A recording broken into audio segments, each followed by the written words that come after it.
From 100 gecs to Dorian Electra, I'm yomickii, and this is Hyperpop.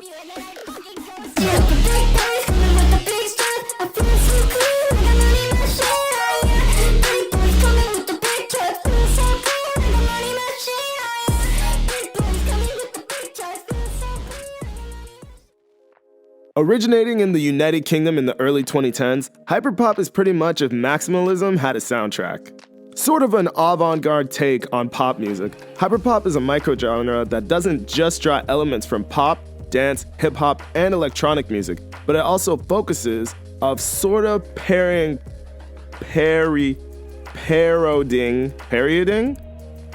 popular tropes from these music genres and kicking it up to 100, which creates this familiar but somehow one-of-a-kind sound.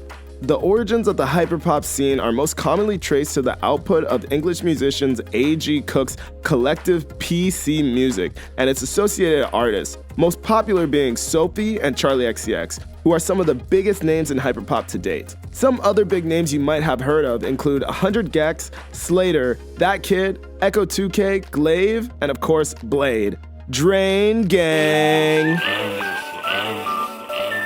From Slater's sexualized bubblegum style and lyrics on a bright bass to Glaive's angsty vocal delivery, you could categorize all these artists as hyperpop, but yet they are all so diverse and contain their own sound.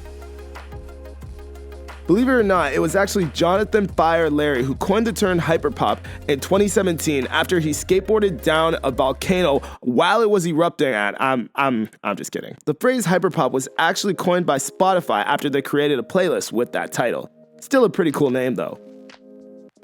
Hyperpop is often characterized by its exaggerated, electric, and self-referential approach to pop music, and typically employs elements such as brash synth melodies, auto-tuned earworm vocals, and excessive compression and distortion, as well as surrealist or nostalgic references to 2000s internet culture. Common sounds you will hear in hyperpop include vocals that are heavily processed, metallic, melodic, and percussion sounds, pitch-shifted synths, say that 10 times fast, catchy choruses, short song lengths, and shiny, cutesy aesthetics juxtaposed with angst-written lyrics. Hyperpop has also been known to be a safe space for the LGBTQ+ community and artists who often dismantle and repurpose the ideas of gender norms that are commonly put on pop stars in our society.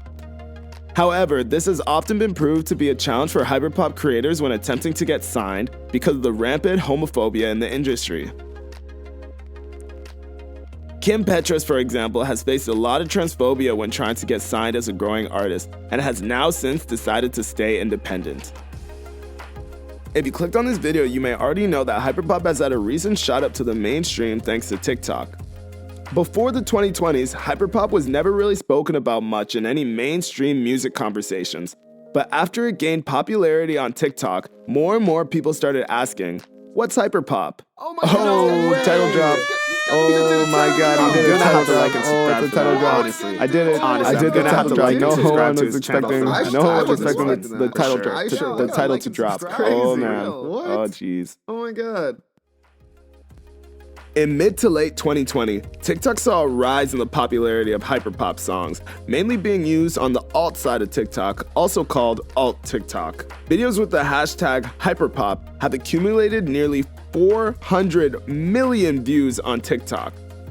Part of the reason that the genre is rising in popularity across the platform can be contributed to the platform's nature of favoring heavy beats that creators can dance to and make transitions. Creators have also used hyperpop sounds in their videos to only further the genre's rise across the platform in reaching millions of users. While the first wave of hyperpop was a satire and a homage to the genre of pop music, the second wave was a replication and a homage to the artists included on the Spotify's Hyperpop playlist, which divided the community. In particular, Charli XCX, a hyperpop veteran, announced the death of the genre on Instagram. But what do you think? Do you think hyperpop is the future of pop music, or should it just be left in the past? Comment below and let me know if you learned anything. In the meantime, I'm yomickii, and this was Hyperpop.